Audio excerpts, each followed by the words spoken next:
தமிழக வெற்றிக் கழகத்தினுடைய 2வது மாநில மாநாடு சமீபத்தில் மதுரையில் நடைபெற்றது. அந்த மாநாட்டில் நடந்த சில நிகழ்வுகள் பொதுமக்கள் மத்தியிலே முகம் சுளிக்கும் வகையிலே நடந்திருக்கிறது. மாநாட்டிலே கலந்து கொண்ட விஜய் ரசிகர்கள் அங்கே இருக்கக்கூடிய சேர்கள், பேரிகார்டுகள், இரும்பு வேலிகளை உடைத்தெறிந்து தங்களது அட்ராசிட்டியை வெளிப்படுத்தினார்கள். கட்சியிலே இருக்கக்கூடிய 75% இளைஞர்கள் என்றாலும் கூட ஒரு ஒழுக்கத்தை கடைபிடிக்க வேண்டும். சாதாரணமான பொதுப்படையான பொதுமக்கள் இதையெல்லாம் உற்று நோக்குவார்கள்.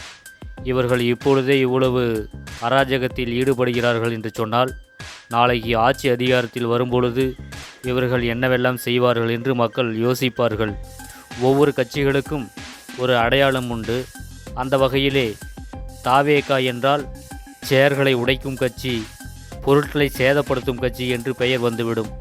ஆகவே அதையெல்லாம் கருத்தில் கொண்டு முதலிலே மாவட்ட, ஒன்றிய, நகர கிளை செயலாளர்கள் கூட்டம் நடத்தி அந்த கூட்டத்திலே நம் தொண்டர்கள் எப்படி நடந்து கொள்ள வேண்டும், மாநாடுகள், பொதுக்கூட்டங்கள் நடந்தால் எப்படி நடந்து கொள்ள வேண்டும் என்று அவர்களுக்கு அறிவுரை வழங்க வேண்டும் என்று அவர்களுக்கு நிர்வாகிகளிடம் சொல்ல வேண்டும்.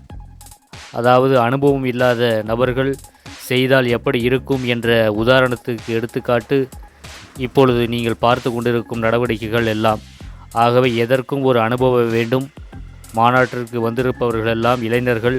ஆகவே இப்படி தான் கொஞ்சம் முன்ன பின்ன இருக்கும் என்று சொன்னாலும் கூட அதற்கும் ஒரு அளவு வேண்டும்.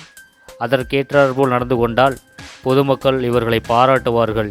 ஆகவே இனி வரும் காலங்களில் சேர் உடைக்கும் கட்சி என்ற பெயர் வாங்காமல் மக்களுக்கான கட்சி, மக்கள் நலனை முன்னிறுத்தி ஆரம்பிக்கப்பட்ட இந்த கட்சி என்று மக்களிடத்தில் பெயர் வாங்க வேண்டும் என்று கேட்டுக்கொள்கிறோம்.